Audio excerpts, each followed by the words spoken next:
Good evening, everyone. Just a quick note.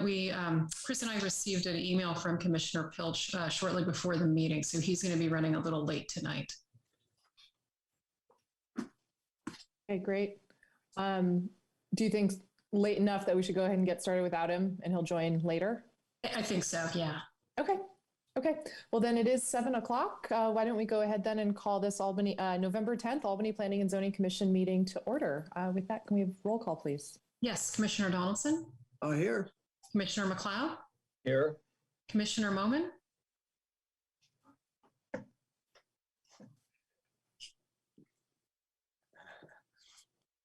Commissioner Moman.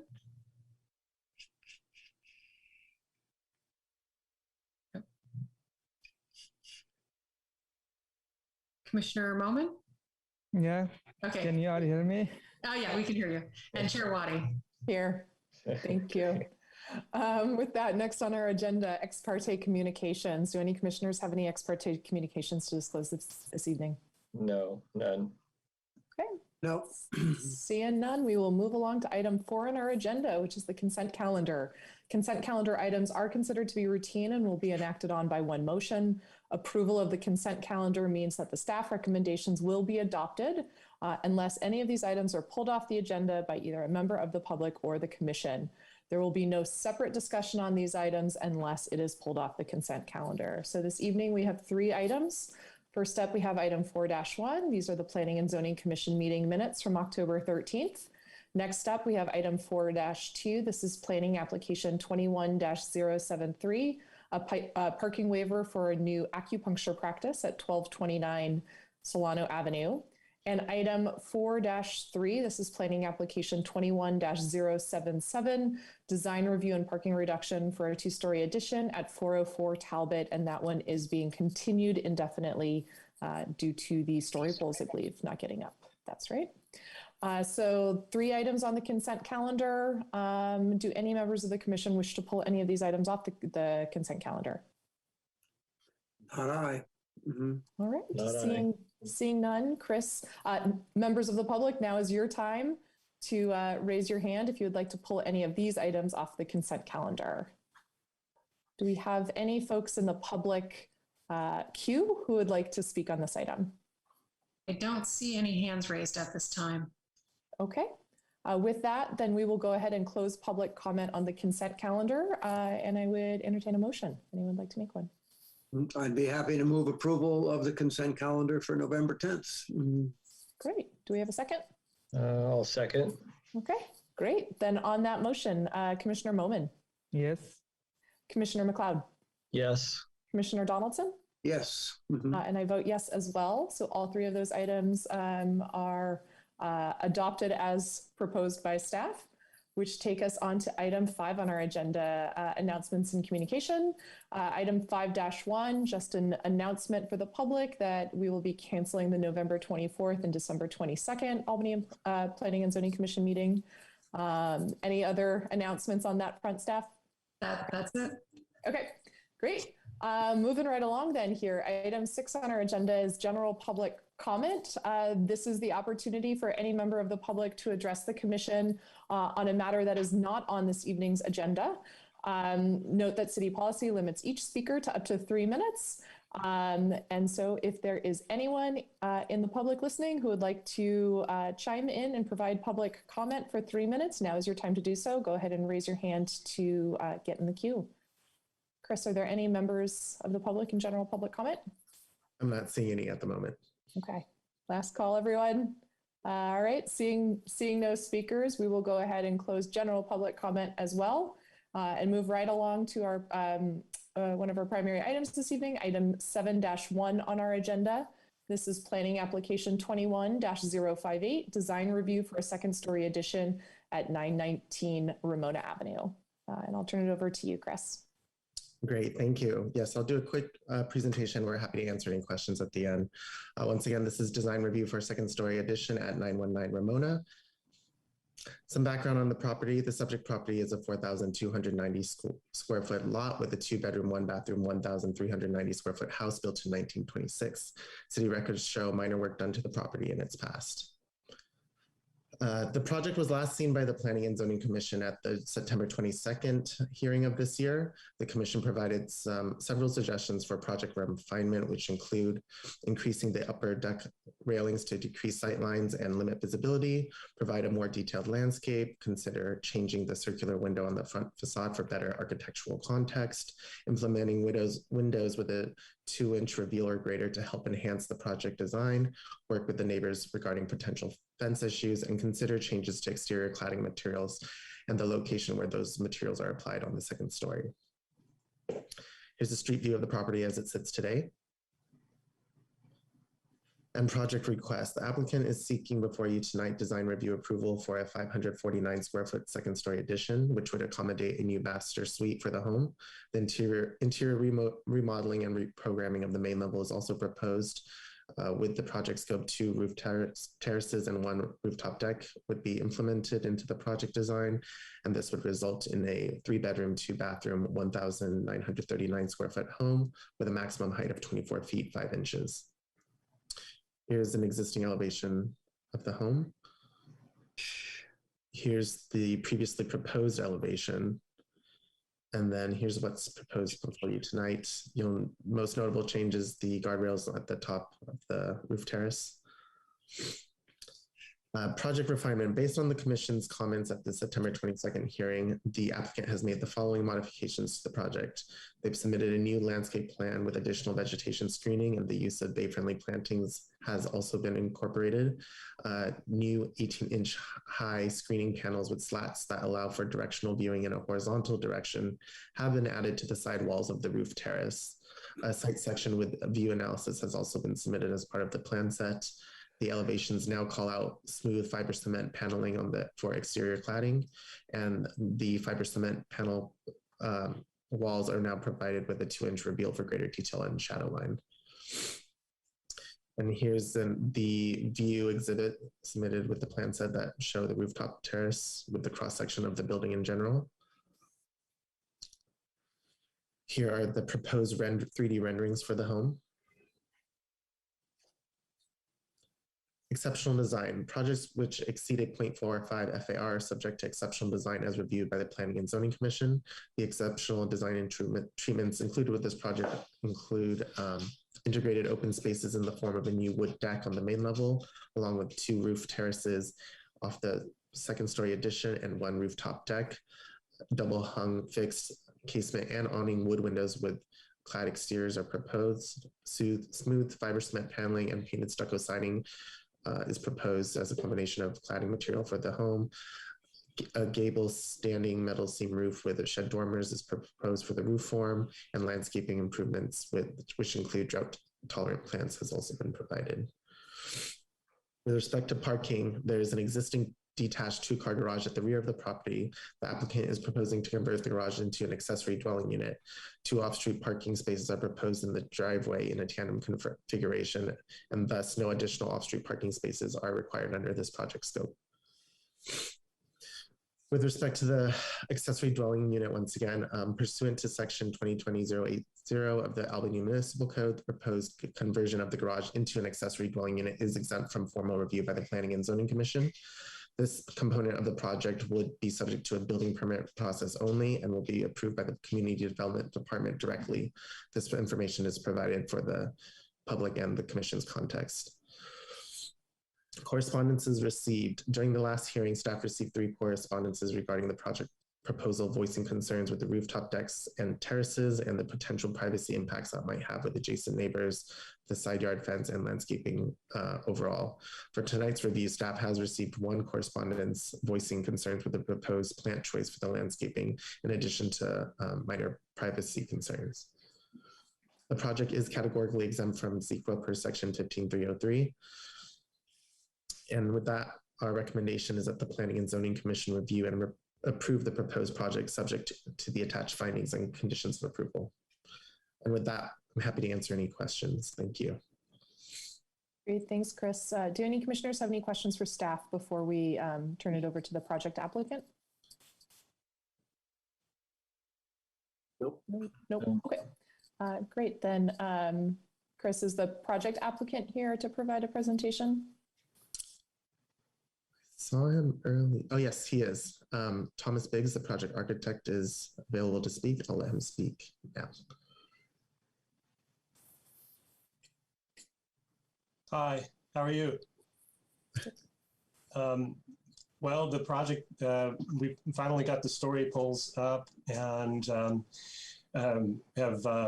updated the design with the additional measures for the comment related to the impacts to privacy and the view from the upper terrace.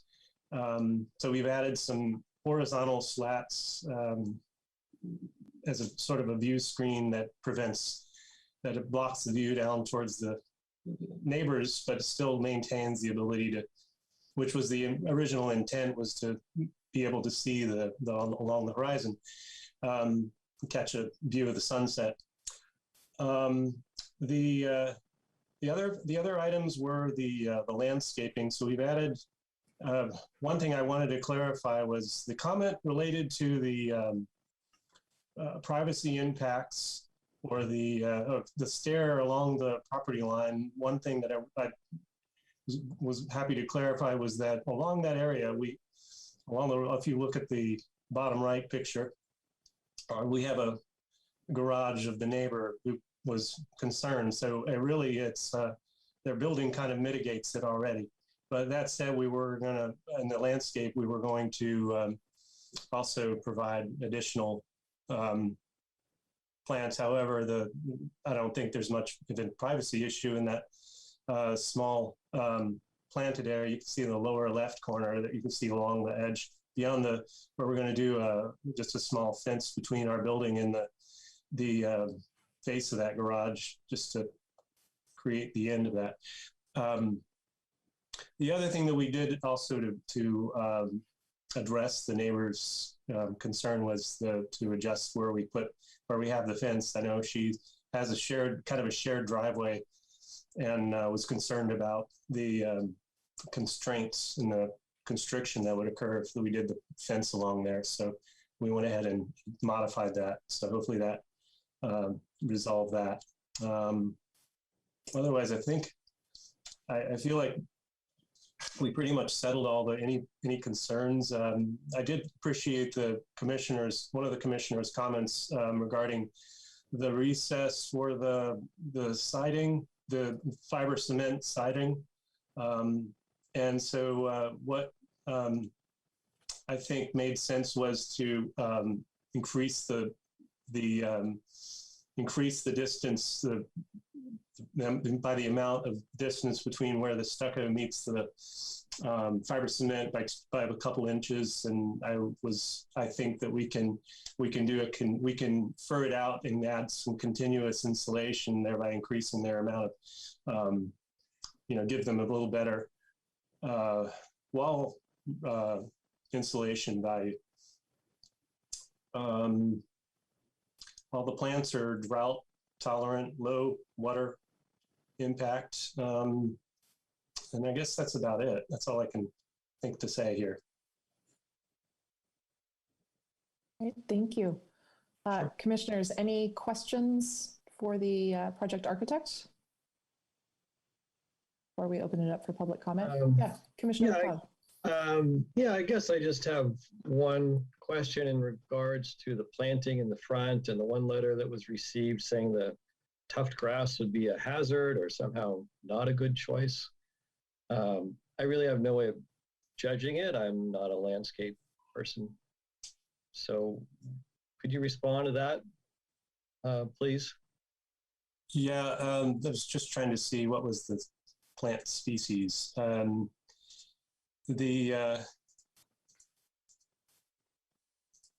I don't think that we're using an invasive plant species, but not at all. We're not using an invasive. Where is my planting plan? I'm just trying to find it. Last page, I think.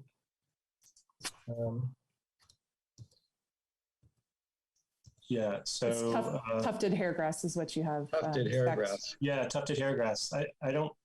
That doesn't typically spread beyond the plant itself. It's not a it manages fairly well in drought. So I don't think that we're going to see.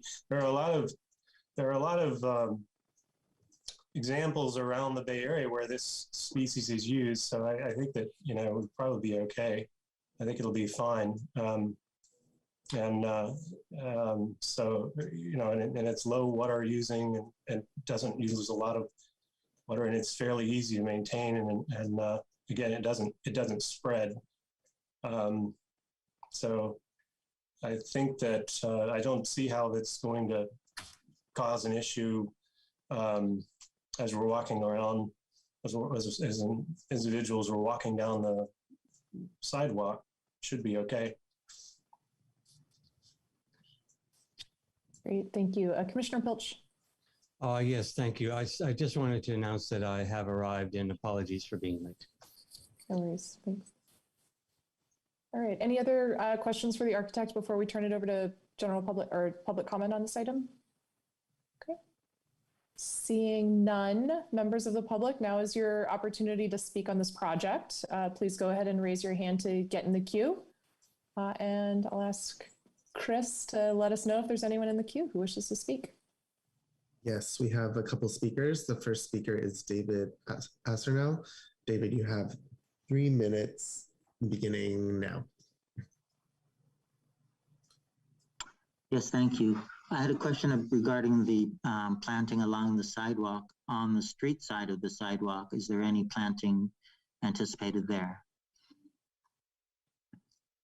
And also I wanted to ask about the fencing along the southern side, which is the fence between the two lots, ours and the applicants, if there is a current plan to replace the fencing there or any kind of design change there. And then Mary has another comment as well. Please go ahead and finish your public comment. Usually this is not a Q&A, just an opportunity for public comment, but we can maybe try to aggregate some of these questions and provide responses after public comment is completed. So please go ahead and finish your comments. Okay, then I'll say that we do appreciate some of the changes that have been made to address some of the privacy concerns. Oh, okay. Well, the other only comment that I have is that, which I understand there's no regulations about, is the lighting that would go on the south side facing our house. I guess my understanding is the lighting is, the only requirement is lighting that be downward facing, but I just had concerns about lighting coming into our house from the upper story. I think that concludes our comments. Okay, thank you very much. Chris, do we have another caller? Yes, we have the next speaker is Joanna Holtmann. You have 3 minutes beginning now. Can you hear me okay? Yep.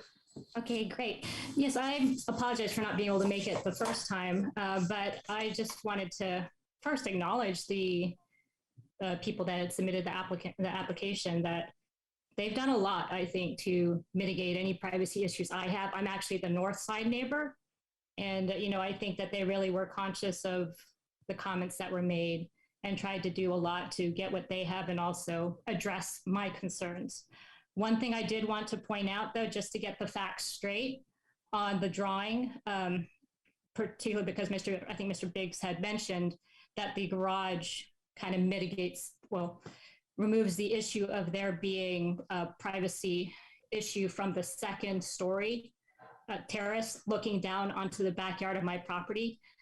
That is not a 2-car width garage. It's actually a single car width garage. And just to note, the applicants and myself have already admitted to each other that between our two houses, we already lack some privacy because our windows that are the driveway width apart face each other.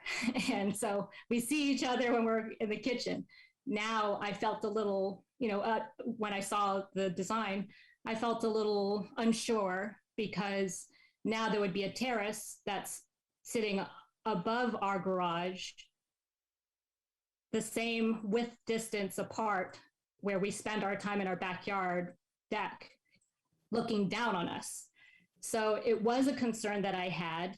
I know that the applicants don't intend to be perching themselves on that stairwell, but being a new mom, I think I just wanted to make sure that as this community continues to build and everybody tries to make the best homes for their families, that everybody is really being considerate of each other and that we could all really be here together and know that it's not anything personal. It's more, just trying to make sure we address all those privacy concerns.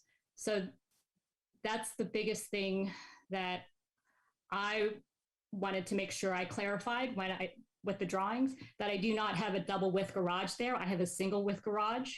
But I do understand that they are supposed to be putting some plantings up too to extend the height, which I think if they do that would help substantially in addressing my privacy concerns. And I do appreciate everything else that they have done, particularly with the driveway, to help me make a usable driveway for myself, knowing that, everything was built so small and close on these lots. But really, I commend them. So thank you.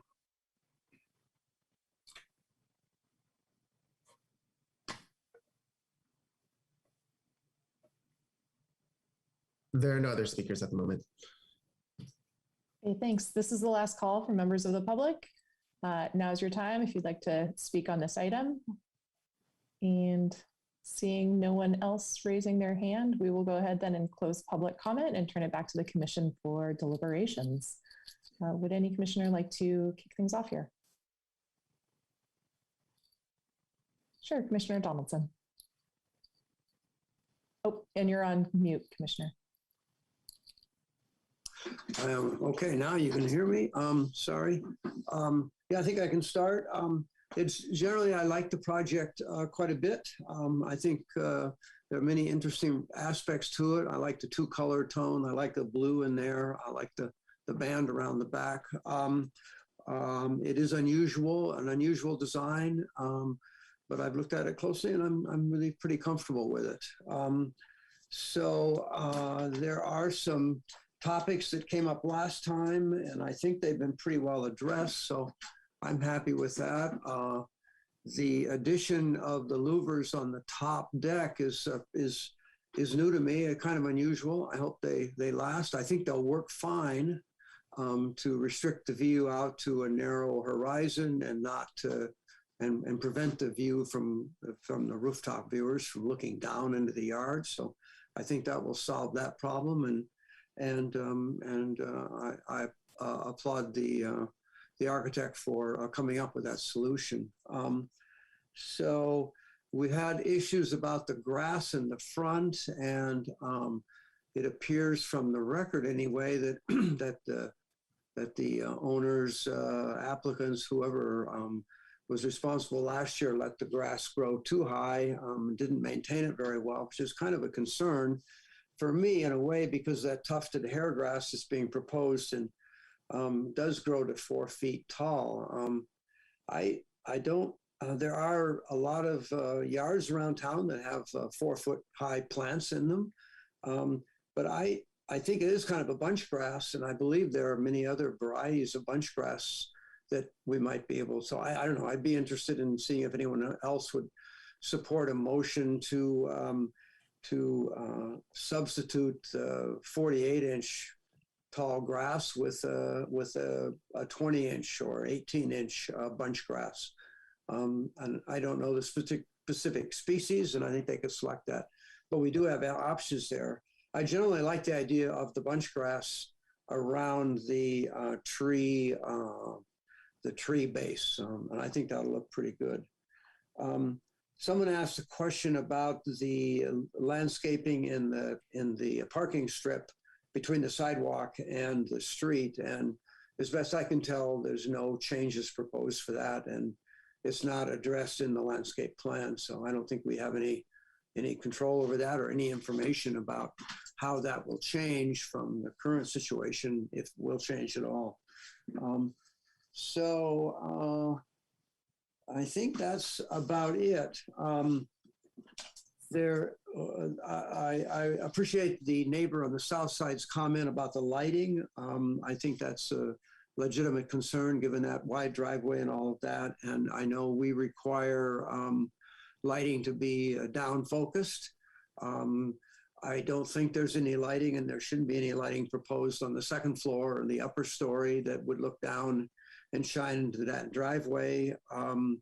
So I think that's something that should be worked out in a neighborly way, especially if anyone puts a motion sensor light on the accessory dwelling unit in the back or in the porch there on the deck in the back. I hope that can be worked out with the neighbors. And in any event, the lighting should be screened, and we require that. And I think in the standard conditions of approval, it would have to be screened and facing downward. So I'm not very concerned about that, but it is potentially an issue, and one that I think the neighbors should work out between themselves if there is a problem. So those are my comments. Really, I like the project and be very interested in looking at it once it's constructed. I think it might be a very interesting looking and a good addition to the block. So thank you. Thanks, Commissioner. Commissioner Pilch. Yeah, following up on that, staff or anyone else, is there outside lighting specified in the plan? I'm not sure I saw any. I wonder if the whoever was commenting was just talking about the light from the window, any light from the window. But I'm not sure there is any. So it might just be the light from the window that the neighbor was concerned about. Well, while people are looking at that, staff, isn't it a condition of approval for all projects like this that street trees be planted in the park strip? Yes, yeah, if the existing street trees are not in great shape or not an appropriate species that may be causing a sidewalk issue, or they simply aren't there, street trees are required, and the applicant works with the city arborist in the building permit phase to select an appropriate species. Yeah, so that should take care of the park strip landscaping, if you will, and then they can do whatever, have grass or decomposed granite there. Other than that, I don't have any issues with the project. I think it's perfectly fine, and I'm ready to approve it. Oh, yeah, and I don't have an issue with the tall bunch grass either. I think the issue was with the previous maintenance of the yard, and that really isn't that isn't related to the project. That's related to kind of ongoing maintenance. And if that becomes a problem again, then we have the same remedies that were outlined in the letter, which is to contact the city and to inform them of the issue if it can't be resolved in a neighborly fashion. So if the landscape architect has specified those plantings, I'm fine with that. Thank you. Thanks. Commissioner McLeod. Yeah, good evening. Yeah, I'd like to start off just to say I really like this project. It's really grown on me as I've been looking at it. I actually really like the round window now. I think it's an interesting design element. It'll be interesting from the inside to see out of it. And I really like the elevations, compared before and after, it's such a vast improvement on the existing house. It's like night and day. And I would like to applaud the architects and the clients for bringing this project to us. I think it's really fantastic. I really like the different use of materials. The color looks great to me. I like the outdoor decks. I think privacy issues just kind of work themselves out. People don't usually spend time gazing over their back fence or down at their neighbors. Everybody wants their own privacy. They want to be private on their own deck, even if they are up higher. So I don't think that's a big issue. The rooftop deck, it's a nice idea. The stair is very sculptural, but it's not going to be used all that often, I don't think. But or maybe it will be every night for a quiet drink while you're watching the sunset on nice days. But even so, I don't imagine it's going to be a big nuisance or a problem at all for neighbors. Yeah, I support the project. I think it's great.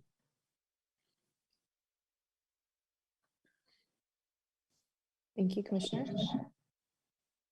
Well, I'm happy to jump in. I would concur with the other statements that fellow commissioners have made and appreciate the fact that the sponsor has been proactively working with neighbors to try to resolve these issues. I would encourage them to continue with the neighbor on the south side, trying to answer some of their questions and work through some of those, make sure there isn't lighting issues and all of those. But I would agree, there's no lighting identified, exterior lighting that is on the south side of the building, and very minimal numbers of windows as well. So I don't anticipate there's going to be significant sort of light spill onto the adjacent property, especially given the distance. So all in all, I think the additional changes that have been made between the last hearing and now have been great. And I too am ready to support this project. And if no one else has comments, certainly would be open to entertaining a motion on this as well. Oh, Commissioner Momin. I concur with you all, my fellow commissioners. It's a nice project, and I appreciate the owners taking efforts in responding to the comments from the commission during the last meeting. So I too support the project. Thanks. Commissioner Donaldson. Yes, let's see, am I on? A couple of little follow-up things. Yeah, there's an existing street tree there right now that's fairly large. So I was commenting about the ground cover in the parking strip, and that's what we don't have any information about. And also, with respect to the neighbors on the south side mentioning lighting, I think in my field visit I did see some lights back there along the garage. So I think that the existing building may have some outdoor lighting on it, and I think so. I think it's a legitimate comment, and I do hope that our standard conditions of approval regarding lighting will cover it and will address it. And if not, then I think the neighbors should work on that together to work that out. So that's all. I'm prepared to make a motion, I guess, if that's all right. So I will move approval of planning application 21058, design review for a second story addition at 919 Ramona Avenue. And I think I'll add a condition in there that the bunch grasses in the landscape plan should be, the species should be switched out to a shorter species, not more than 2 feet anyway, if Okay. that's all right. Sure. On that motion, do we have a second on that motion? I'll second. Okay, great. Then on that motion, Commissioner McLeod. Yeah, I'd like to vote yes. I'm ambivalent about the bunch grass. I really don't see it as a problem, but I'll vote yes to support the project. Okay, Commissioner Pilch. Yes.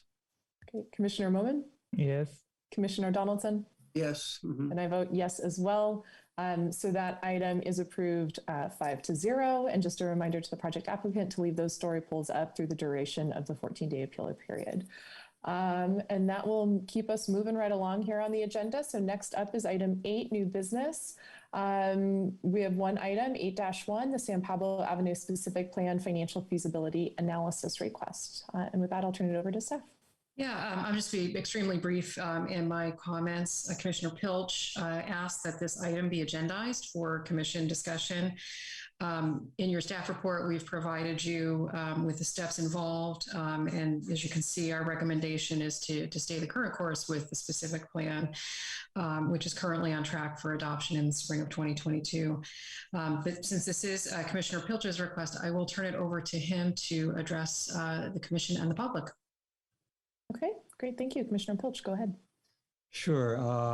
Thanks to staff for agendizing it, but just a small point of fact is that I had a conversation with Director Jeff Bond, about this, and he, at the end of our conversation, said he would do something for the next meeting, and then I saw that there was an agenda item, and that's why the perhaps strange communication from me that I had to respond after I saw that there was an agenda item. But nevertheless, I think we can move forward. And I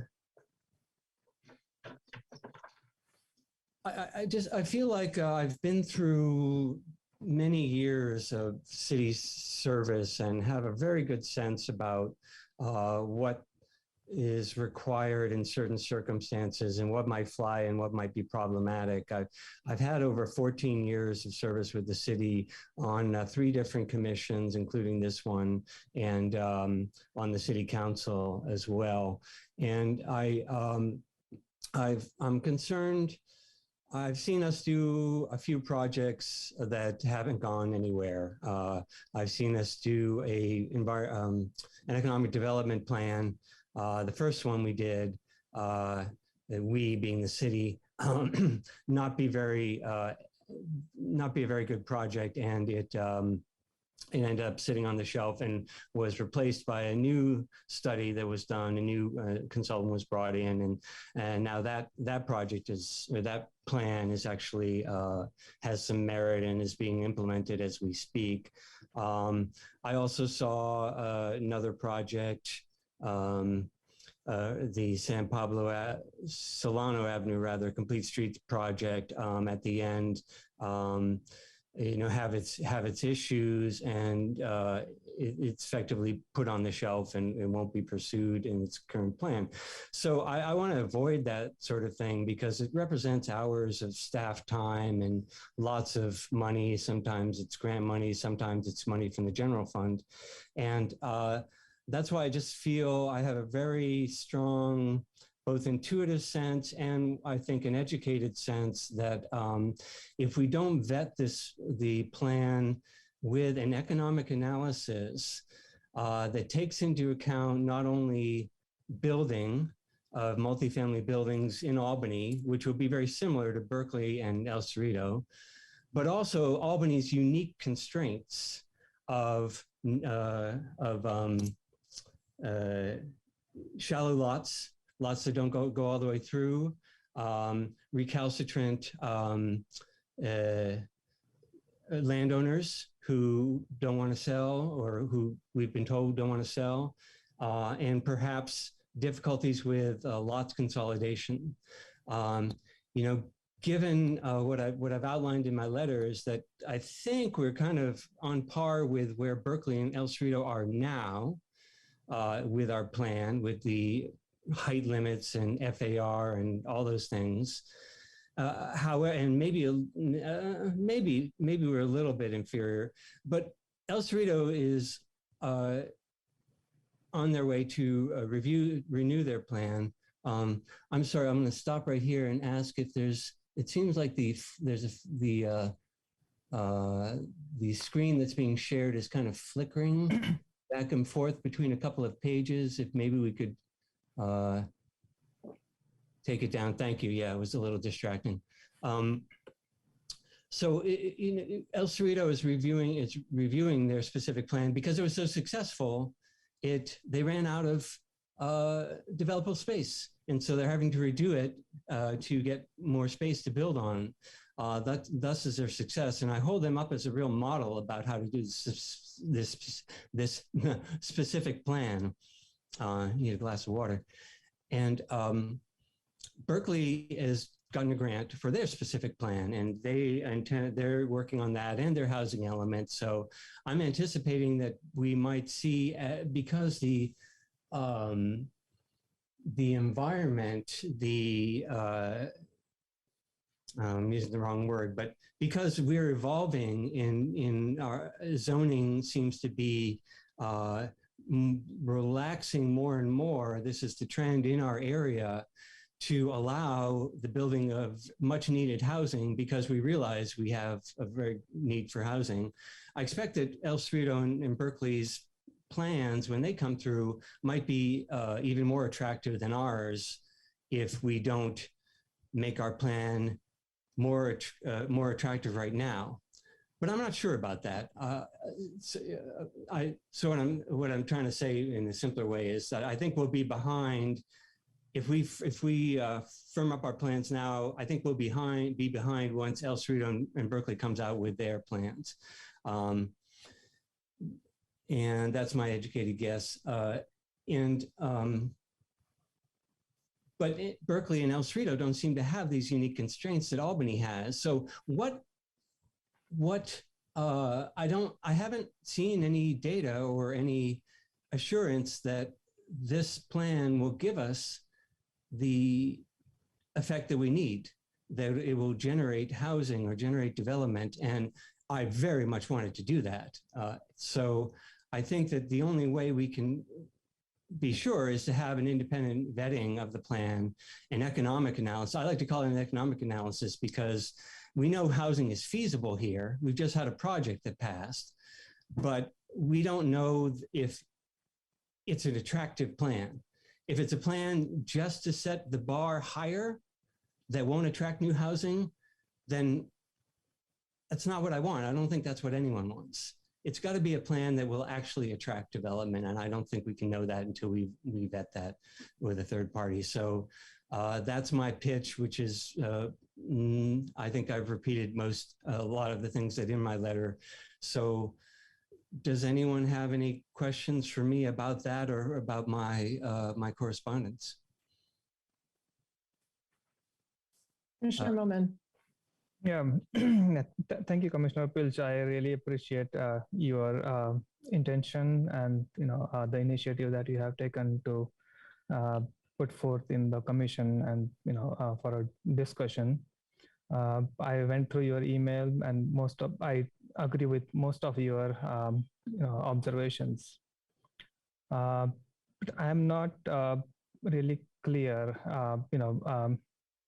We have the constraints, but I think those kind of constraints would be present in many situations in many cities in similar kind of projects. It is kind of part of the project, and even in El Cerrito specific plan, you would see there will be some sites would be too narrow, and there would also be some issues with lot consolidation. So I'm not, and you also mentioned, and it is clear that our specific plan standards, design standards, are comparable with El Cerrito and Berkeley, and housing is feasible in with those standards. And so I'm not sure what are your ideas about making the development more attractive.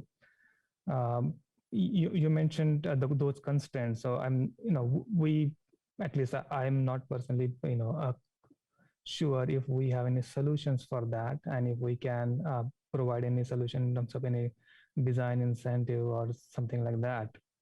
And so, apart from those concerns that you mentioned, are there any other issues that you think would make the development unattractive in Albany? And do you have any ideas like what could be the possible solutions for that? Yeah, well, I think that's one thing that to speak to what we could do, I think it's one thing that an economic analysis might tell us is that you need to raise height limits or you need to remove FAR.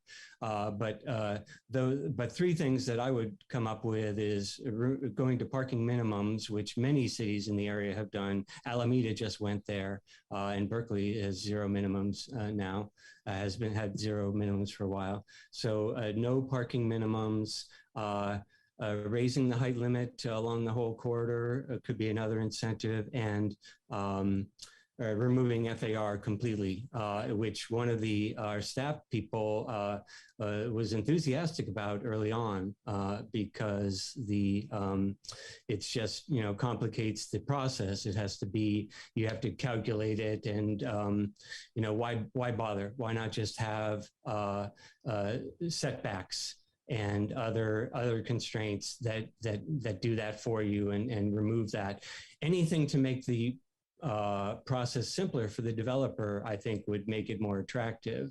Now, you say that in other cities will have these same constraints, but I've been told by both staff members here, Mr. Bond and Ms. Hirsch, that these constraints in Albany are unique to Albany and not in the surrounding cities. So if that is not the case, I would love staff to let me know.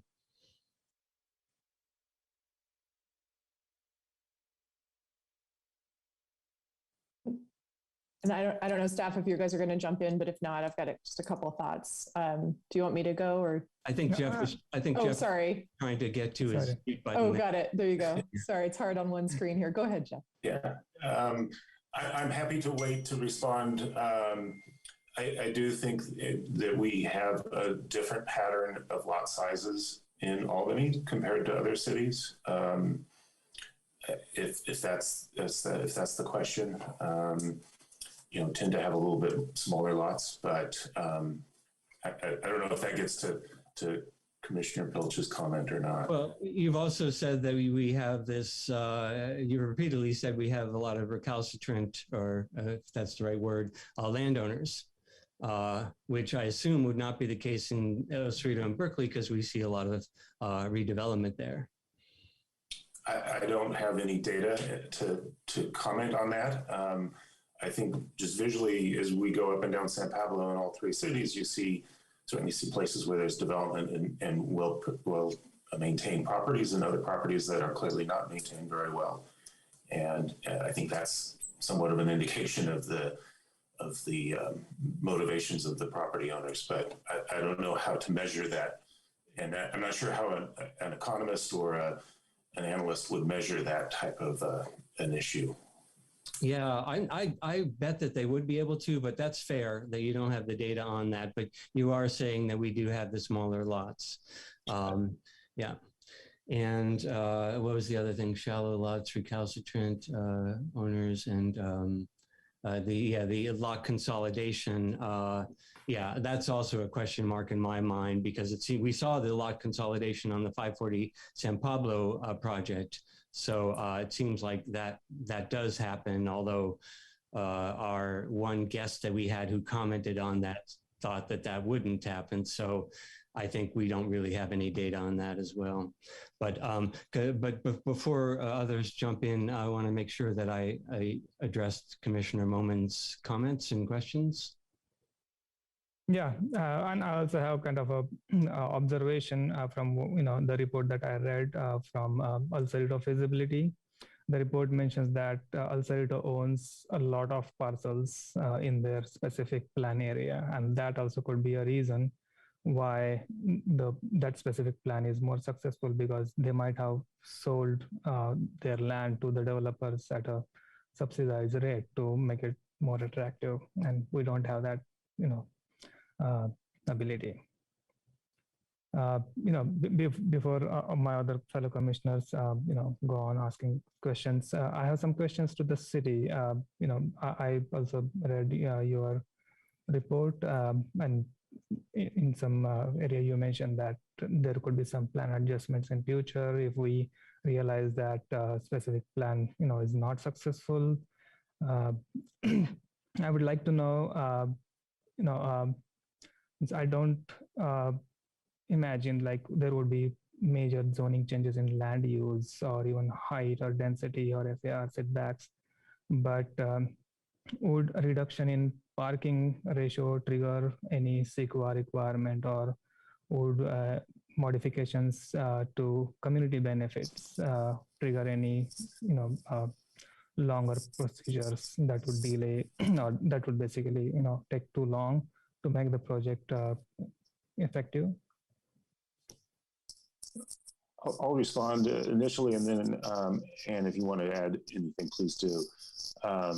The parking is not typically an issue that triggers any sort of CEQA review. So if the commission and city council wanted to revisit parking requirements, there's a little bit of a process of making an amendment to the municipal code, but in itself, I wouldn't expect it to trigger any CEQA processes. The key variable in CEQA analysis generally is the number of units. So if we were to adjust, setbacks or heights, I don't know that that would trigger any significant environmental impacts that we couldn't address, if at all necessary, through an addendum process for the document that we're working on now, which is in effect, we're going to propose an addendum to the general plan. And if we were to do a second addendum in the future, I don't think modifications to the zoning ordinance would trigger something unless there is a significant increase in the number of units, in which case then we might want to do a little bit more analysis of some of the potential impacts. And what about the community benefits like inclusionary housing and other new community benefits that we are introducing for specific plan area, like sustainability features and transportation improvements? Right. Those are all things that we can do. Again, those I wouldn't expect any of those to trigger any CEQA analysis. And certainly in the sustainability world, that's a constantly evolving consideration, and that we'll be working on that one way or the other. Inclusionary housing is a good example of a policy where sometimes an economic analysis can be very helpful, because there's kind of a tipping point where if you turn the dial up too much, you're reducing the potential for development, and exactly where that is can change as development economics change. That might be a place where a feasibility study at some point would be really helpful. Right. So that's what my point was. Like, if we realize that inclusionary housing is becoming a big constraint, then there is an easy way out to reduce that and make it more, make project more feasible in future. And so I just want to confirm, in our last meeting, we discussed land use policies, and in that we mentioned 15 to 20% affordable housing. And so maybe it was discussed that time, but I forgot. So I wanted to clarify, make sure that what is 15% is applicable on 68 feet high building, and 20% is applicable on 85 feet high building. Is that right? I'm looking back through the notes. That appears to be something that was discussed, and I believe there was generally a consensus on that. We would be bringing that back to you with the draft report, with the draft plan in the forthcoming months. Okay. And you could double check that we got the consensus among the commissioners correct. But there was certainly a discussion about that 15 and 20% range. Okay. Yeah, and so once again with that, I have asked this question multiple times, but I'll always keep asking. The affordable housing requirement is mandatory. And then once the project developer provides that, they can make benefit of that against state density bonus. Is that right? The inclusion, well, they get the trigger for density bonus is I believe 10% affordable housing. Our inclusionary requirement at the moment is 15% of the base project. And then the density, the added density doesn't necessarily require additional inclusionary housing as it stands today.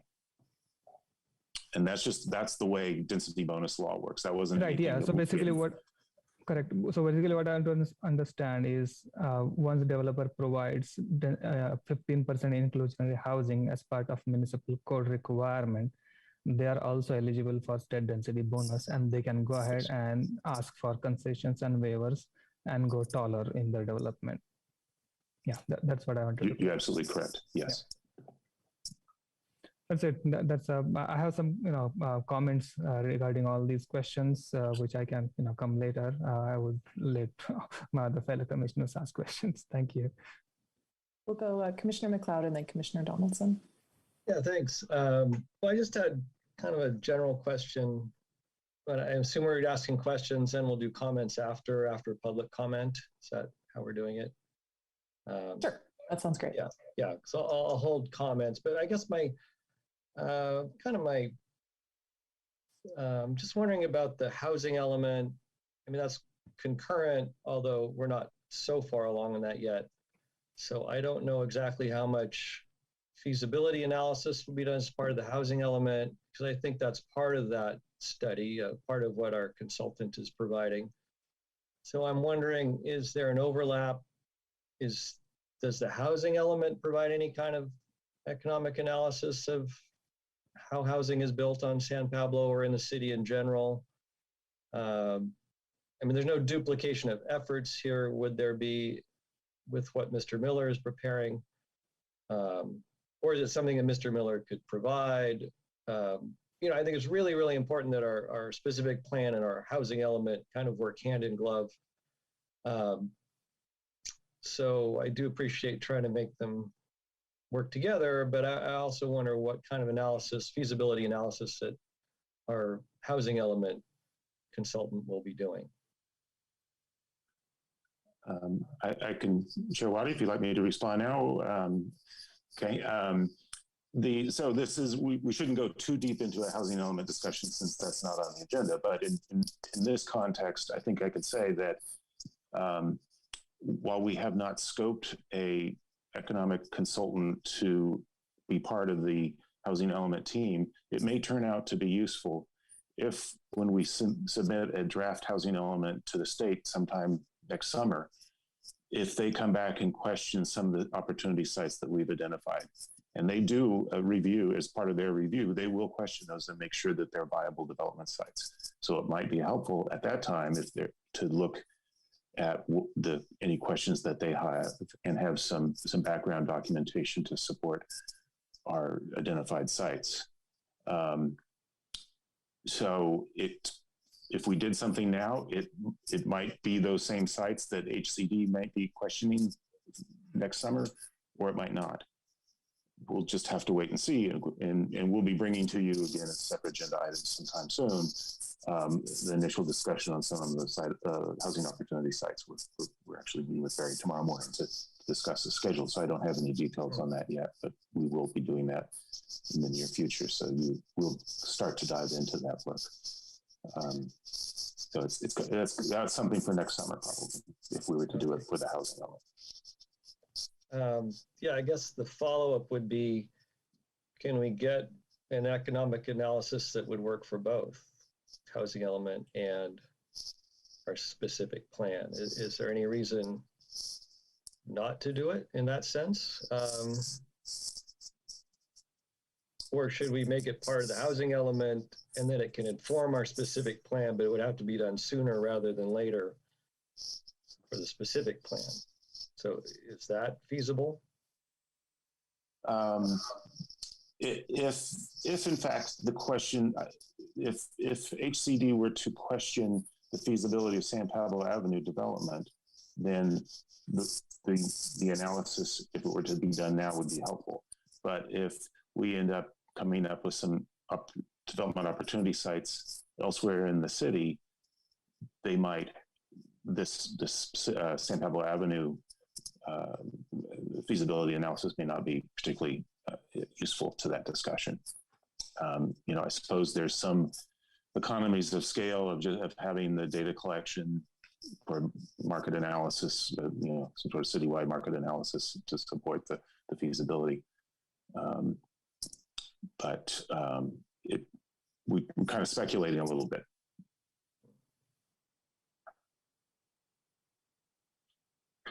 Sure. Commissioner Donaldson.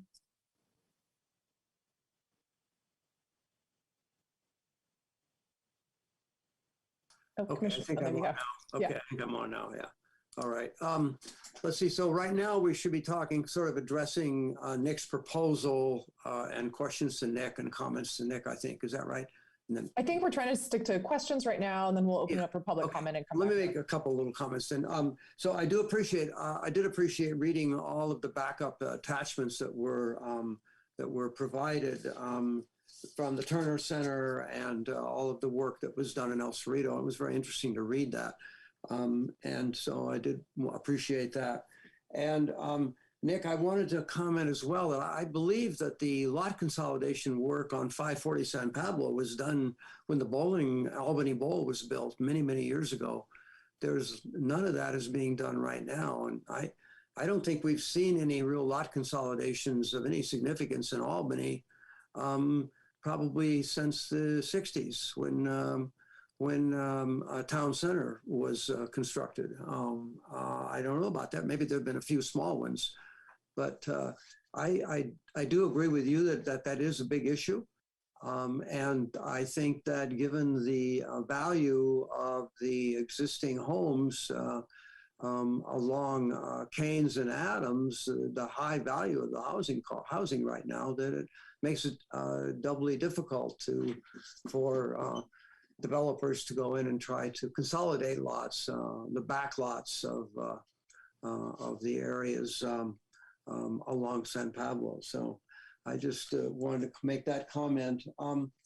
I guess that's all for right now. And mostly I'll reserve most of my things when we kind of discuss taking action after the public has had a chance to comment too.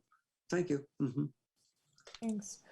I did just have one quick question for staff before we go ahead and open up for public comment. If recollection serves me correctly, as part of the San Pablo plan, our consultants did provide some very technical analysis around heights, right? That had to do with, different height options and what some of the economic, effectively pros and cons are, implications from different heights as it relates to different construction typologies, the expense of different construction typologies, and how that kind of aligns with heights, as well as sort of the interplay vis-a-vis state density bonus. And just hoping you can maybe refresh all of our memories with the general gist of the information that they provided, because it wasn't just, theory. They did provide some, specific information and numbers around that. Is that correct? That's correct. It was one of the early work sessions on the specific plan, and in a minute or two, I might be able to find some of the graphics from that. It was that there's kind of a sweet spot in the efficiency of construction and you see them up and down San Pablo Avenue, is the podium construction with 4 or 5 stories wood frame above that. And that's typically the sweet spot. Mark Rhodes, who addressed the commission a month or two ago, talked about something a little bit higher, but and based on his experience in Berkeley and El Cerrito.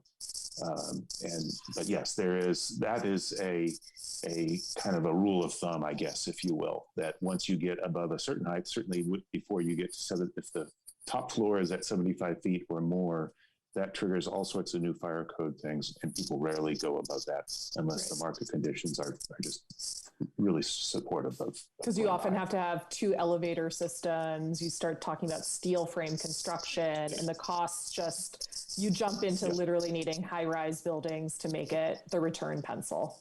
Exactly. Yes. So to me, the issue around heights, I think, there is some appropriateness to have these conversations and understand the economics of different construction methodology and where that return happens. And so I think that is very helpful that we had that information. And I think Mark Rhodes did validate a lot of those sort of economic thoughts. So, I want to make sure it's clear we're not working off of no technical information here. I think we have been given in specific topics some really good information and data around sort of generalities around construction. I have lots of thoughts on this though. So I think we should, if we do have a couple more questions. I'd like us to try to stay focused on questions so we can open up public comment, and then we'll bring it back to everyone.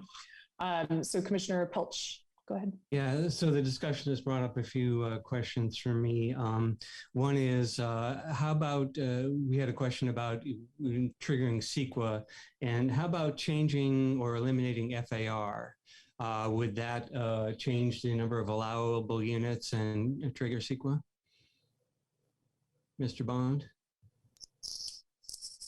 In itself, I don't believe it would trigger CEQA. I could think through that a little bit more carefully, of course, but off the top of my head, I don't think that would be a trigger. Okay, and then another question, in terms of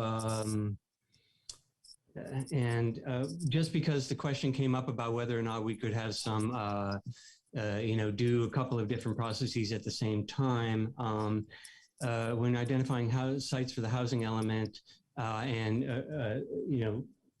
appropriate sites, does the willingness of the owner to sell the land come into question at all when you are looking at the feasibility of sites? Yes, it does. Okay.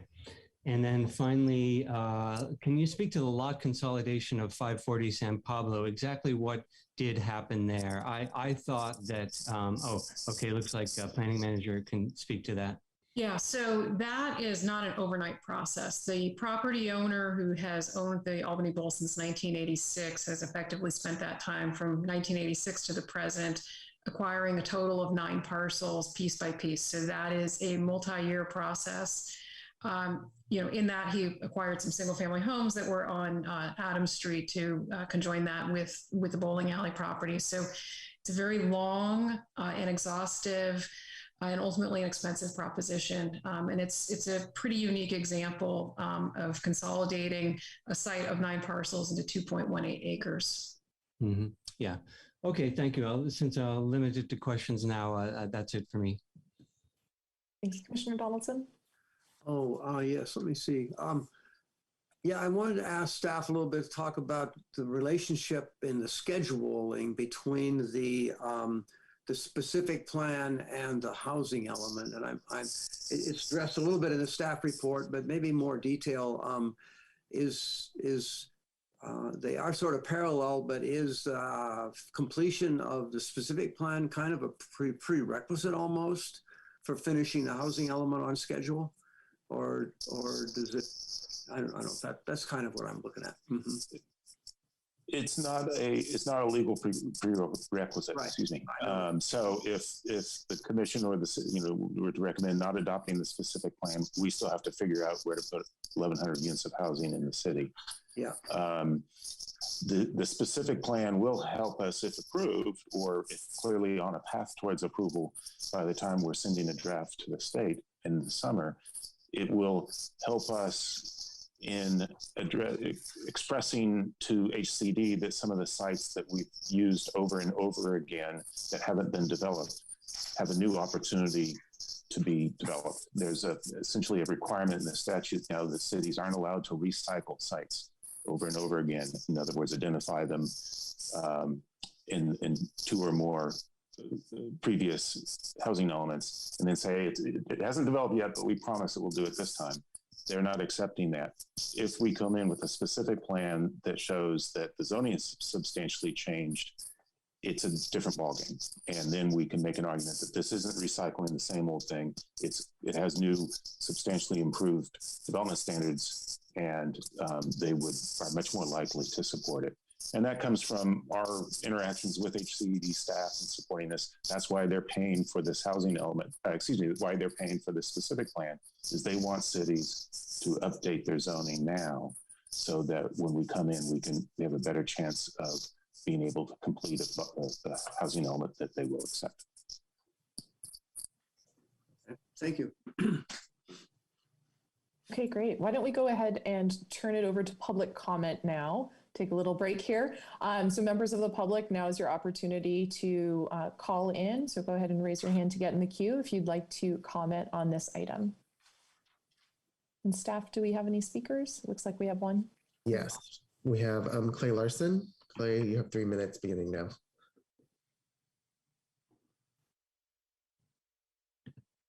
Function they served in, and I recognize it's to give the staff, and the commission a break. So that's encouraging. I'm surprised that the commissioners are asking staff at this point about constraints unique to Albany. This should have been part of the. We spent $225,000 on this consultant's report. Those constraints should have been, especially if they're unique to Albany, should have been called out in the report. That's disappointing. I sent a letter. I think parking is a separate issue that should be included as an addendum or as an additional a study, a parking study, as an additional part of the specific so-called specific plan process. You know, the city likes to hold El Cerrito up as a model, especially when it's convenient for them. And to that extent, we would note that in developing their specific plan, El Cerrito included both a feasibility analysis, which includes, if you look at that report that they generated, includes a lot of parking specific to the infill housing, but they also included a general parking demand study and proposals for parking management. So if we really want to look into our neighbors to the north there, we should also do that. All right, that's I'm not going to use up all my time tonight. All right, that's it. Thanks. Next speaker, Ed Fields. You have 3 minutes starting now. Good evening. You have my head spinning. You're giving developers an additional 50 feet in height, developers and current property owners. You're talking about getting rid of the FAR, getting rid of parking requirements, reducing open space requirements. And now you're worrying that inclusionary housing requirements might be a constraint. I mean, what is it that we're trying to do here? What are the citizens of Albany? What are we getting back in return for this incredible gift that you are bestowing on property owners and developers? I mean, you're not going to reduce the demand for housing by building a bunch of $1 million condos like are being built on the end of my street. The house 2 doors down from me is for rent for $4,000 a month. This is Albany. We don't have huge lots that back up to the BART tracks like El Cerrito does, you know, that are kind of commercial or barely used commercial. So I want to know how you're going to incentivize housing for people with lower incomes. That would be a benefit. I just don't see a benefit. Yeah, I mean, we've got this RENA thing that we have to worry about, and we'll probably meet the market rate part, but we'll never meet the lower income or very low income part. And I think that's the question, and not, you know, how many more gifts do we have to give to developers and beg them to build market rate housing. Thank you.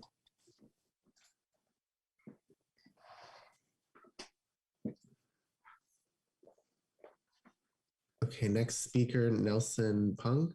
Nelson, you have 3 minutes beginning now. Hi, thanks for the work. I'm a property owner, just moved in Albany a couple of months ago. I haven't got time to look at the specific plan in general, but I've been one of the session. I just want to give you a general comment. I think also responding to the people who are talking about luxury condo, things like that. I believe Albany should be providing more houses, and we're doing a good job in that. I'm a professional urban planner, by the way. I'm not very enthusiastic about the SB 9 because I think it will just give people, it's going to randomize sporadic density all over the city. But densifying San Pablo Avenue is the right way to do it. And I think the city is doing a great job. But we also want to make sure that the San Pablo Avenue will be a very livable and kind of a corridor with street life. So maybe we should consider improving the infrastructure, including biking and transit. And then that will vet the provision of more housing. Yeah, that's my comment. And also, I mean, we have to provide more housing. Then this thing will trickle down to solve the affordability. It's not like forbidding people to build something expensive that doesn't help. That's my comment. Thanks.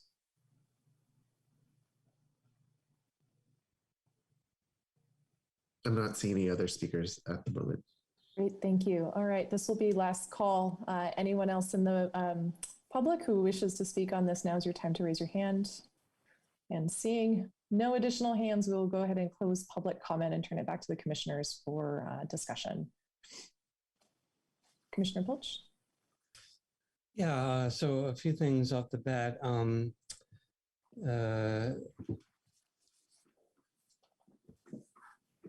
I'd like to ask staff, so I feel like we since the development, I think the last large development before 540 San Pablo was the development across the street from the Albany Hill gas station. I'm not sure if it has a name, but since then, we haven't had a lot of development, and I think that's because we've had very restrictive zoning, very low height limits, and this was a decision made by a council many years ago to have, and the fact that we had 2 parking spaces per, which had to be removed by a ballot measure. So, you know, I think those are reasons why we haven't had projects.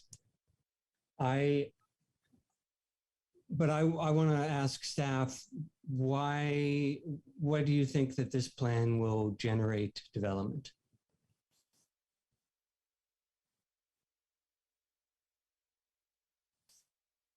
Well, the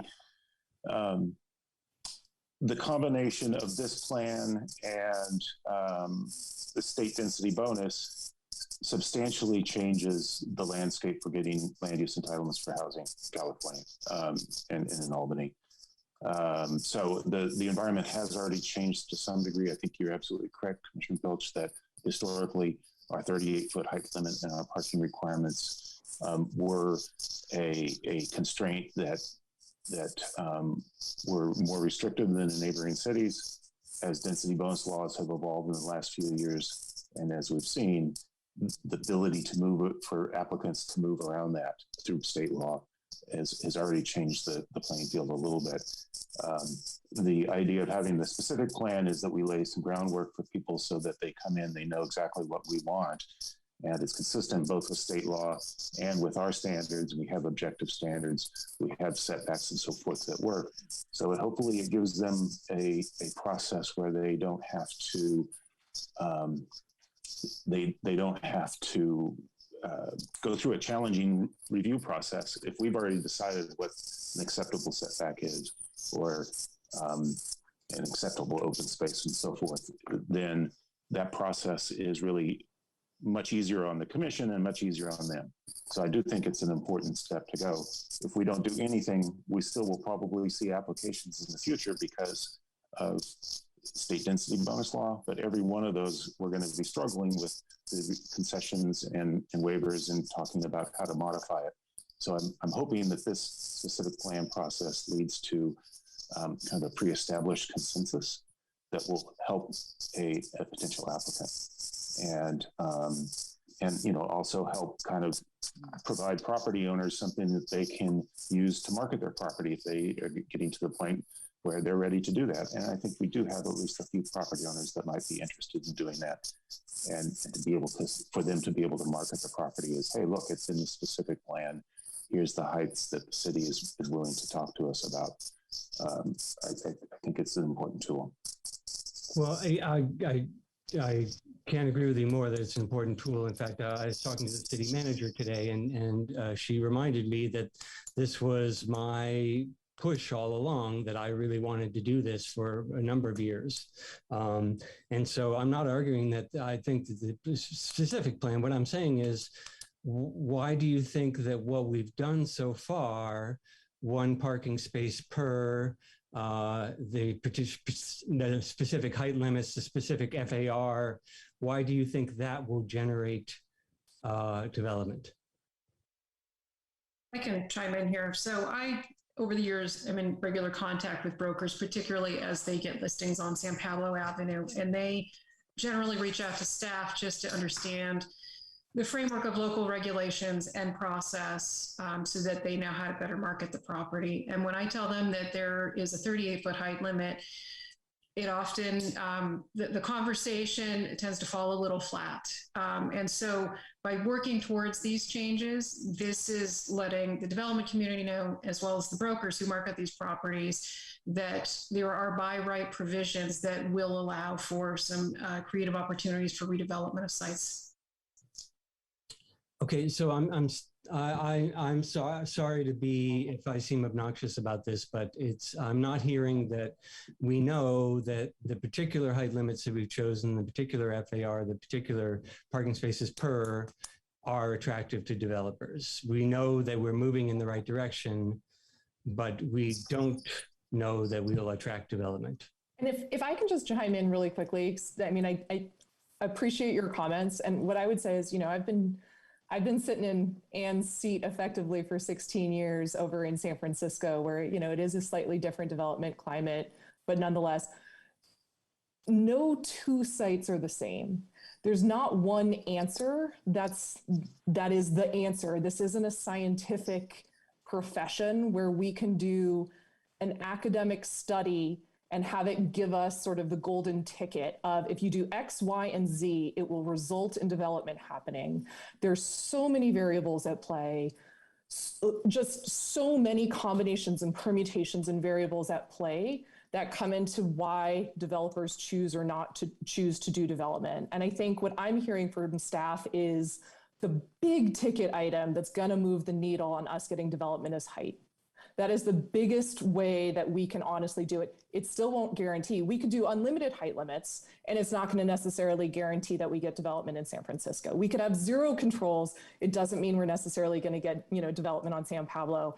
And so, I think from my experience working, some of the biggest things are certainty in the process. I think especially with small jurisdictions that are perceived to be sort of quasi-suburban jurisdictions, there's often a fear of sort of the NIMBY fears from the development community that, if they haven't seen a bunch of projects get approved, there's a fear of even starting. There's a big financial commitment that's made when you go forward and acquire a parcel well before you even engage a city. Do they want to take a risk in an unknown jurisdiction? Is Albany going to say yes, ultimately, if it's a discretionary process? So I think as many things that we can do in a city to make things, as they were saying, predictable.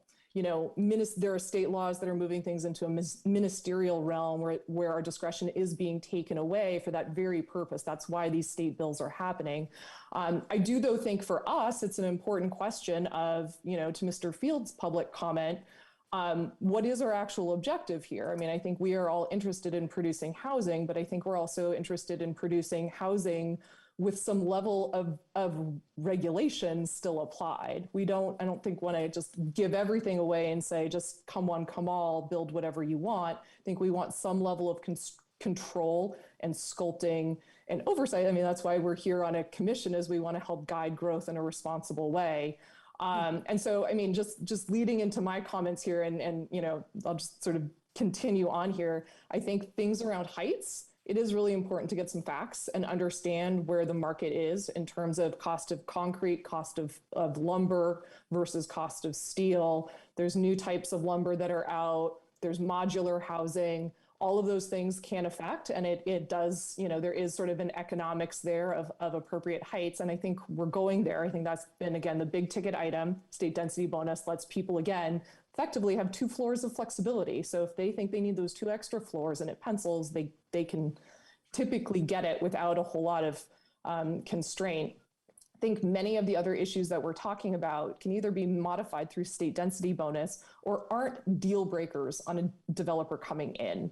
I just don't see, financial feasibility studies, in my experience, are typically used for nexus studies for things like inclusionary housing or Melrose community facilities districts, or things that are very much tied to an increased tax effectively relative to the cost of development, not around things like how much usable open space is going to make a project pencil, or a financial feasibility analysis is done on a parcel specific proposal where you can take in all the exact specifics of a project in a moment in time. But, as we're seeing the cost of lumber, going all over the map, I just feel like a study like this isn't going to be terribly useful for us because it's going to become a book on a shelf as soon as any developers are coming in, because it's a pro forma, costs out versus costs in, and those are very localized and of the moment.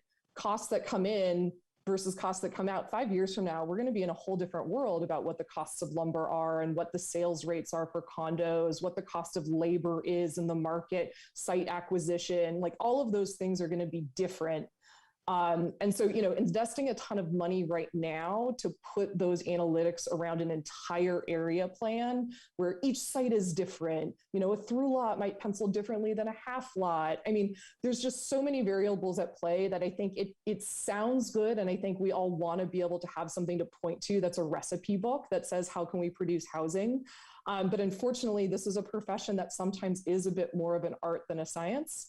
And there's, it can get down to a science when you actually have a project and a parcel. But when you're doing these plans, I think things like increasing height and decreasing the limitations on developers so that there's flexibility on things like perking, there's flexibility and there's a level of predictability on what is the process going to look like. And I think to me, that's always the tension is, do we want to give people flexibility with our oversight, or do we want to give very clear objective standards where we effectively cede our oversight, but we give predictability? And I think to me, those are always the two tensions that are at play of, where that fine line is. But again, I don't think there's a financial feasibility study that's going to tell us the answer on that. I think this is where planning professionals and getting, the feedback from Mr. Rhodes, for example, these are all the pieces of feedback that we just need to gather together in figuring out what do we think is the change we need to make here to hopefully move the needle.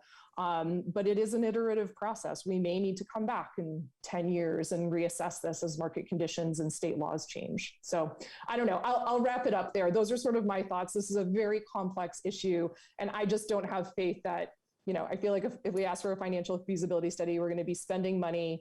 We might feel good about ourselves in the moment that it feels like we're doing something, but I don't feel like the output in that study is going to give me any information, at least, to be more educated on this topic and make a different decision that I would, other than hearing from our great consultants that we have working on this specific plan. So that's where I sit on this discussion. But I saw there was a hand, but maybe I just talked too long. I haven't finished my comments. Okay, so go ahead.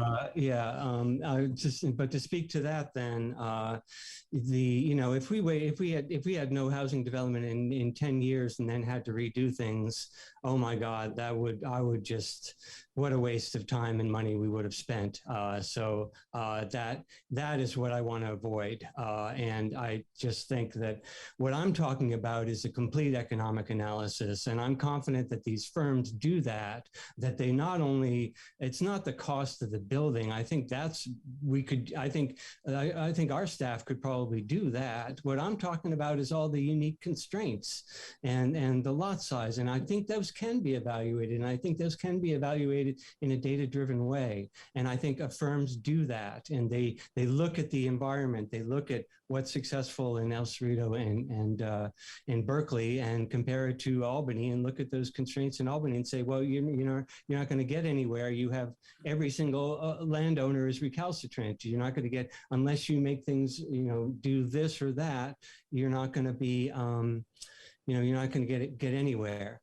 But let me stop that track for a moment and finish the comments I was going to make, which is that, I do hold up El Cerrito as a model. And, if El Cerrito has parcels that they own, and that's the reason they were successful and they could, very successful, then that puts us at a disadvantage. That's yet another constraint on us that we don't have parcels that we own.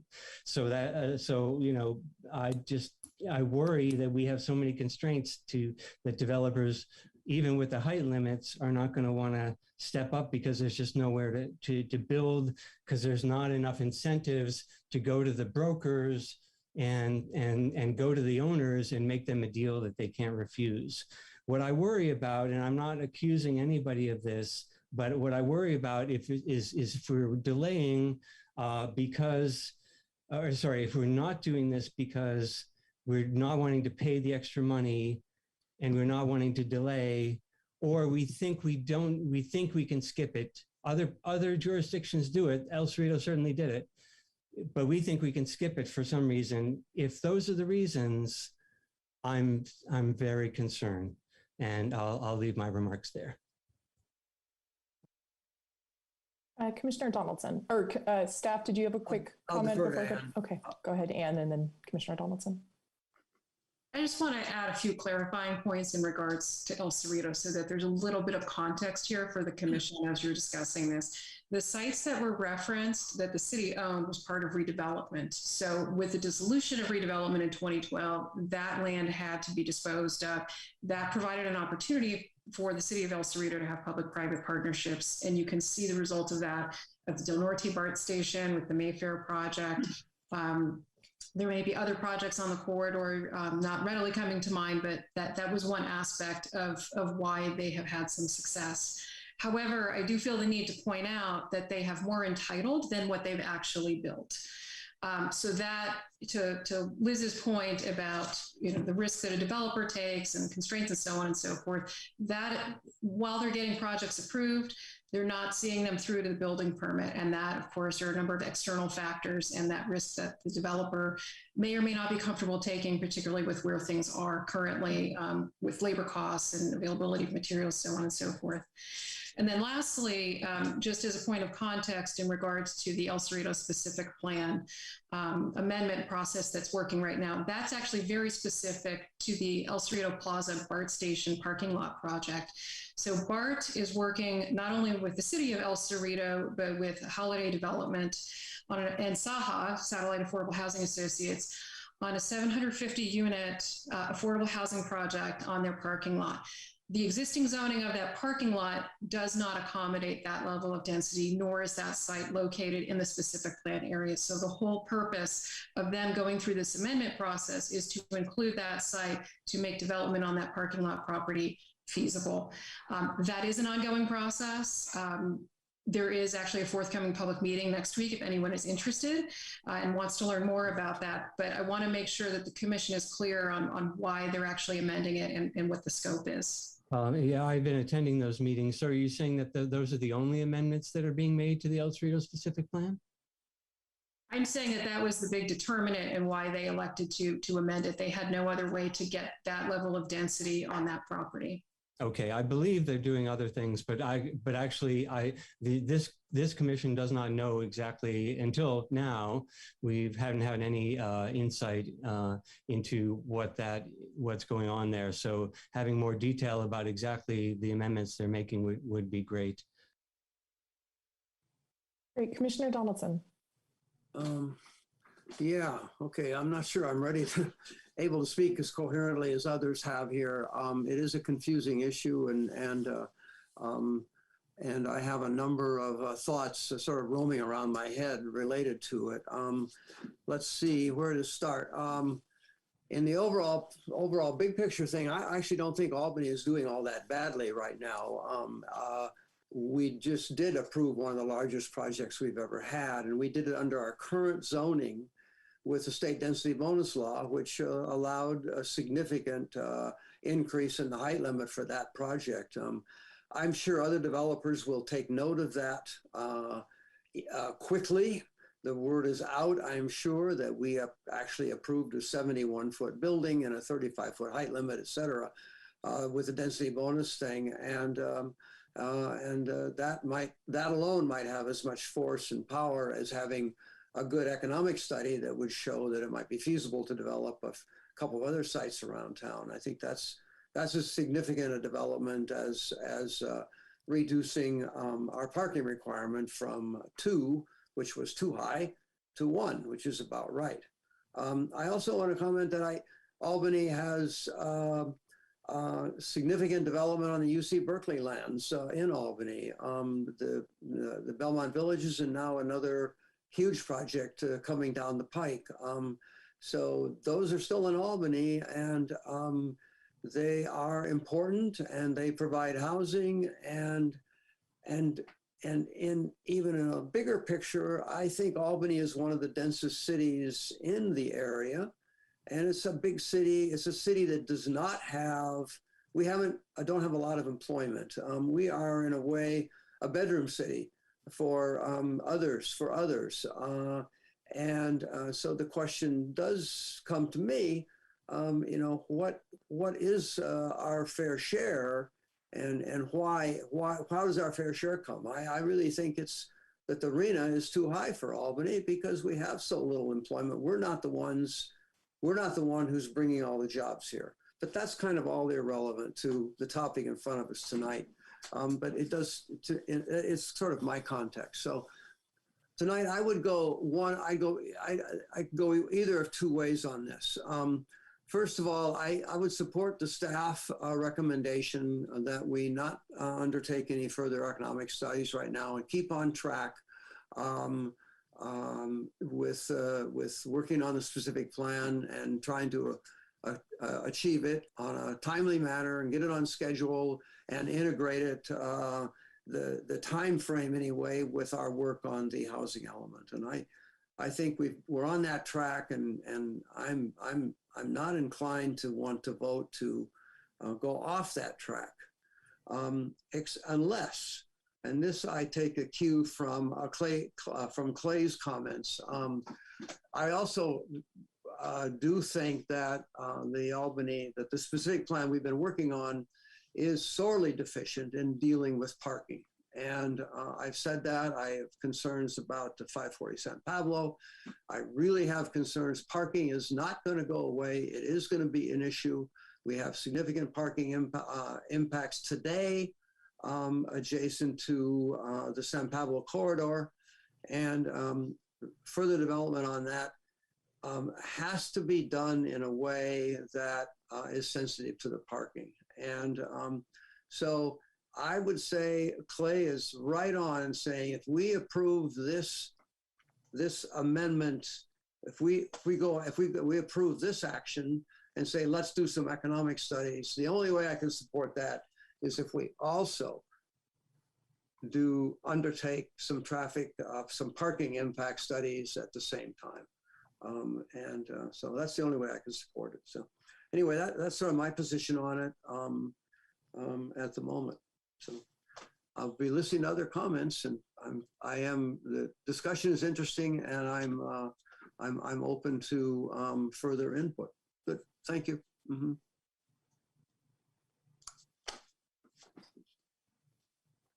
Commissioner Momin.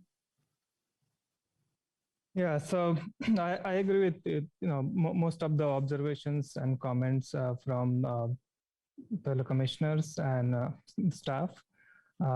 I think the reason development was unattractive in Albany was the zoning constraint that we had, 2 parking spaces per unit and 38 feet height limit.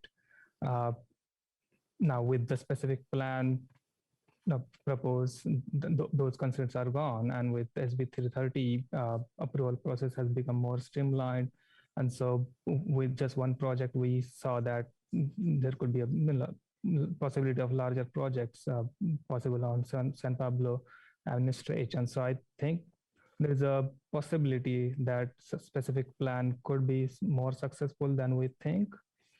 There are constraints about small lot sizes and recalcitrant owners and difficulties in lot consolidation, but I'm not very supportive of going beyond certain limit to make it more attractive. What we have proposed so far is more than enough to make the project feasible.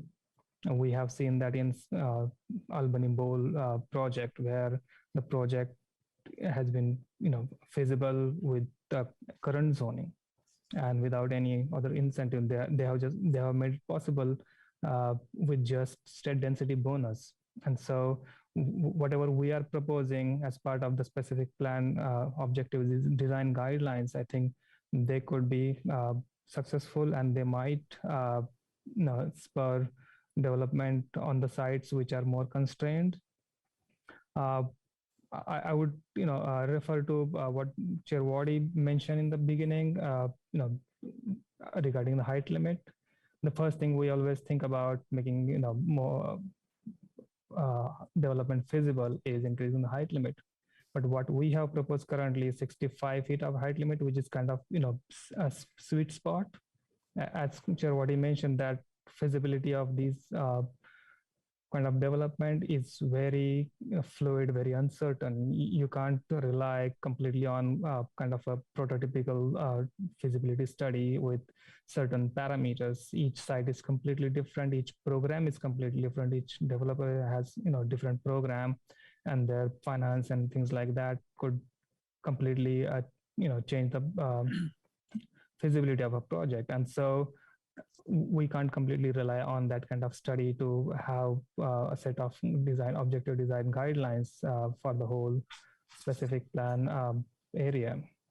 And so coming back to the height limit, even the El Cerrito feasibility tested 3 heights, 45 feet height, 65 feet height, and 80 feet height. And they also realized that going higher than 75 feet increases 25% cost. And that is true in all cases. Like once you go beyond 75% height, the fire safety regulations are more stringent, and you need pressurized stairs and things like that, and more rated wall assemblies. And beyond that, structural system also becomes more complicated. And so we already have 68 feet height limit.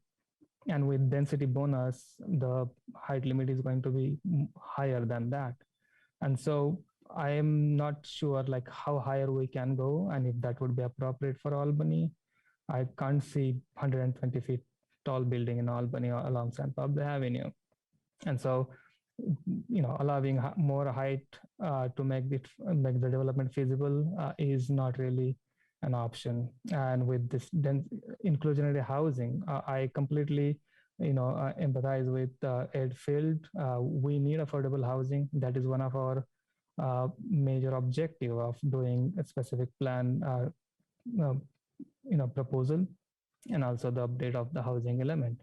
So we will have to look at how we can achieve affordable housing, but at the same time we cannot make it let it constrain the development. And so with this density bonus and the 68 feet height, I'm not sure how many developers would really choose to go with density bonus, and they would really have a difficult choice because 68 feet is not very different from 75 feet.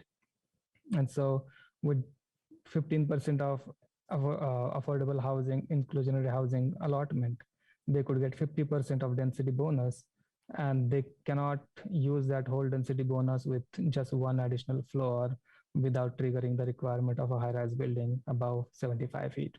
And so I think first of all, height increase is not really a great solution to make it feasible. There could be other incentive we should look at, and that could be more policy issues than the objective design standards.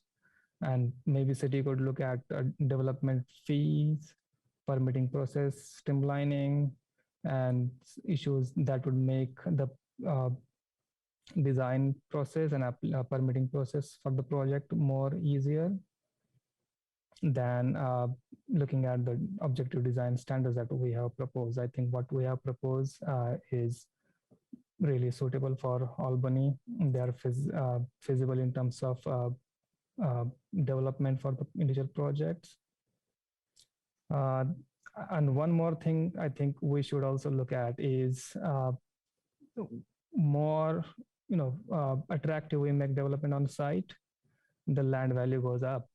And so if you allow a taller building, if you allow higher density on a piece of land, that land value is going to go higher, and that could be another constraint in the feasibility of the project.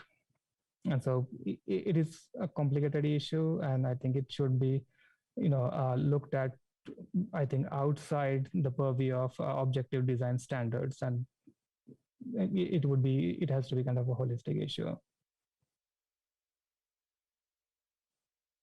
Thank you. We'll go Commissioner McLeod, then Commissioner Pilch. Yeah, it's a complicated issue. I acknowledge that. reading the Turner document, it did bring home just how difficult and risky and complex it is for housing developers. So, and they do have to put a lot of money out up front before they even have any chance of even getting a yes or no. So I agree that predictability is one of the keys, absolutely.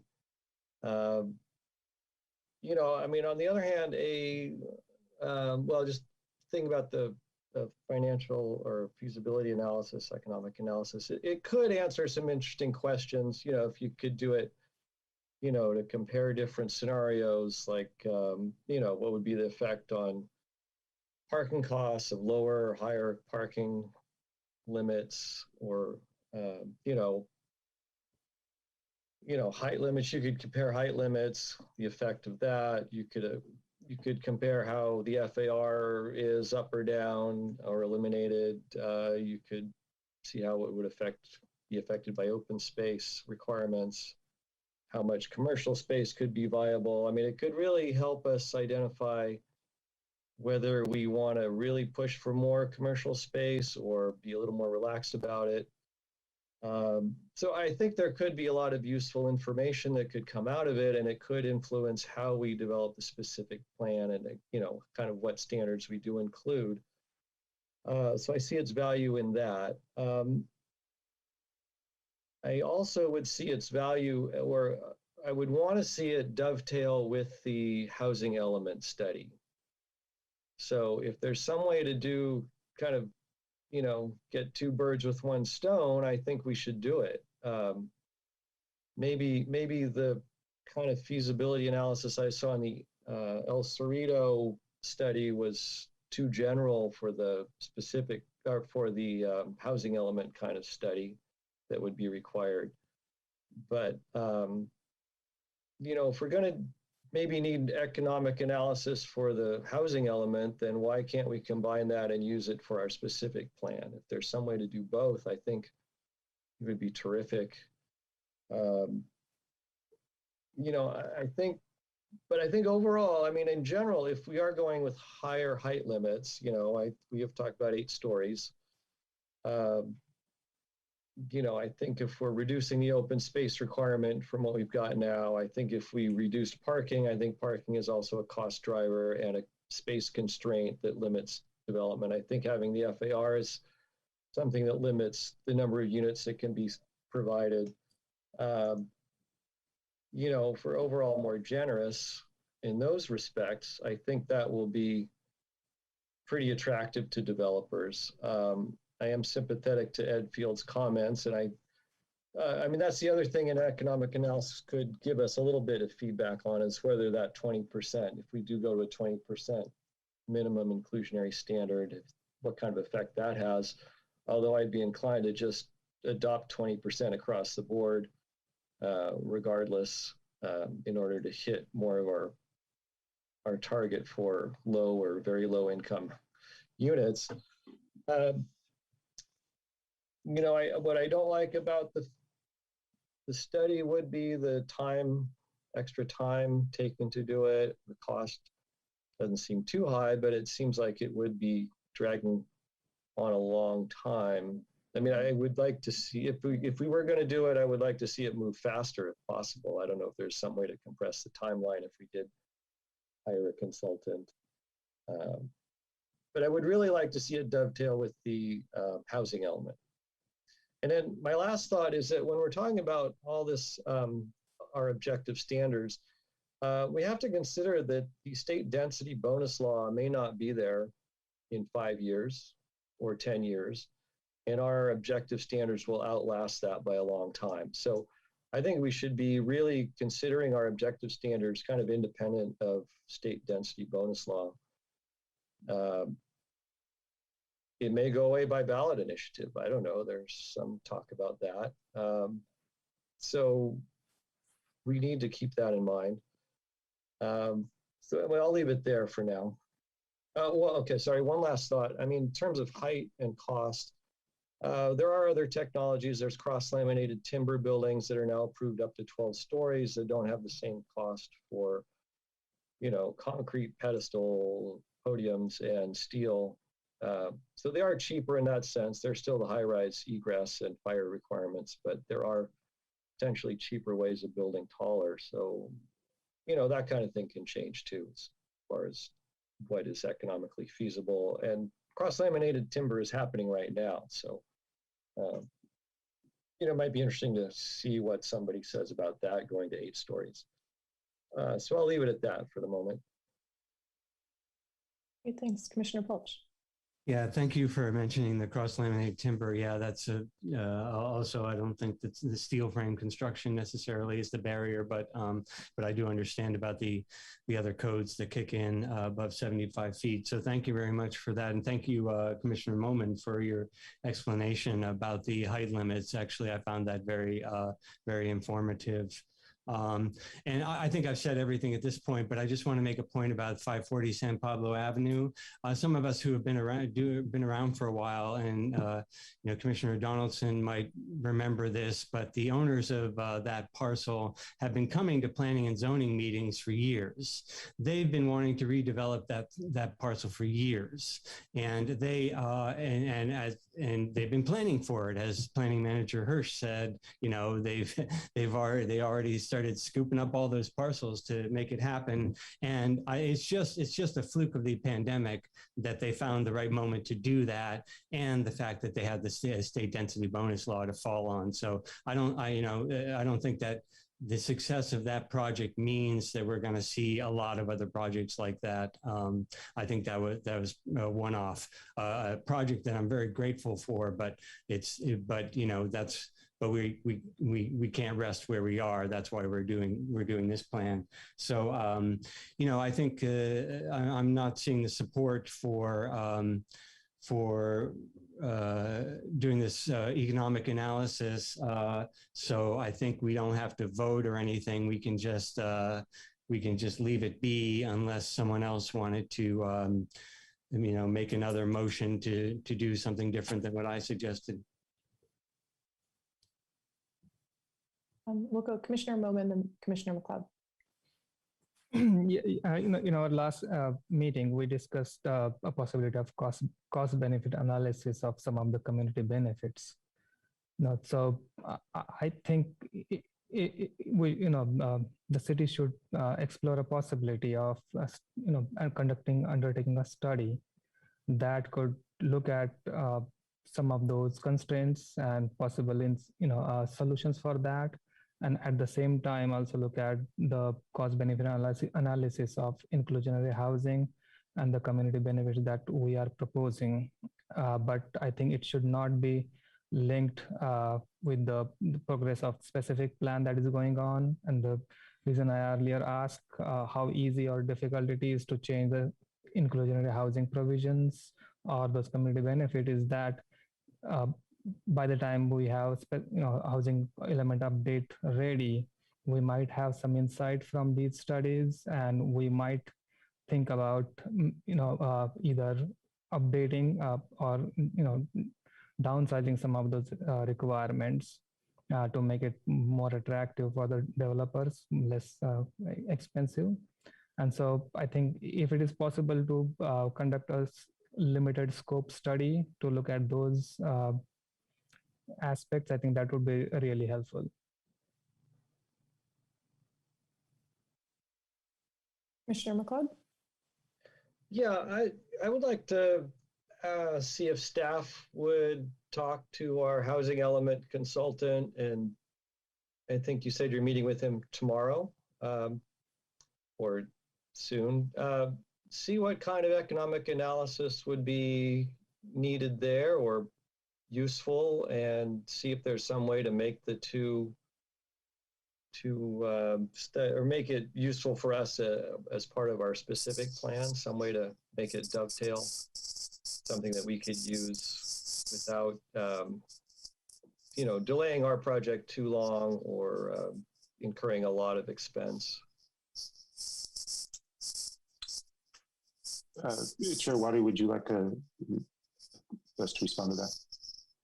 Sure, yeah, go ahead, Jeff. Go ahead. Be happy to do that. And I think what we would probably want to do is get both our housing element consultant and our specific plan consulting team together, and we'll just brainstorm how to piece this together so that the various comments that you all have been making over the last few minutes can be, we can come back to you at whether it's the housing element or the specific, next time with the housing element or specific plan, we'll figure that out. But come back to you with, here's how we might proceed with these, addressing these comments. And I'll just add, just following up on that, I mean, obviously for increasing the inclusionary housing rate, there will need to be an analysis that is done to discuss these items, you know, whether that's, you know, Nexus study or some other study that can say, yes, this is justified for us to assess X amount of inclusionary on market rate projects. So I think we can all assume that we are going to see some sort of data as it relates, if, you know, for changing the inclusionary rate, we're going to see some sort of, you know, documentation and data that will help back that up with numbers. So I think on that sort of sliver of this conversation, like we can all anticipate that we will have that information before we, you know, vote on a recommendation of approval. So you know, I think that we will, I'm sure I'll find that to be a very fascinating report to see where that sweet spot is or what the market will bear in terms of that figure. So anyhow, Commissioner Polch, go ahead. Yeah, I would just want to support your comment that you just made and the comments of Commissioner Moman and McLeod. I think the more data we can have to base our decisions on, the better. And that's the whole point of my request. Great.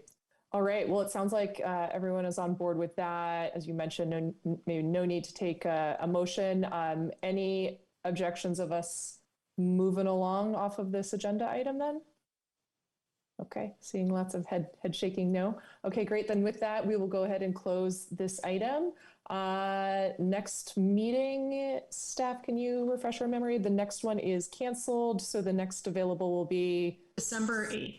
December 8th will be our next. Great. And the one and only, I guess, in December. One and only here for the hearing for the rest of the year. Great.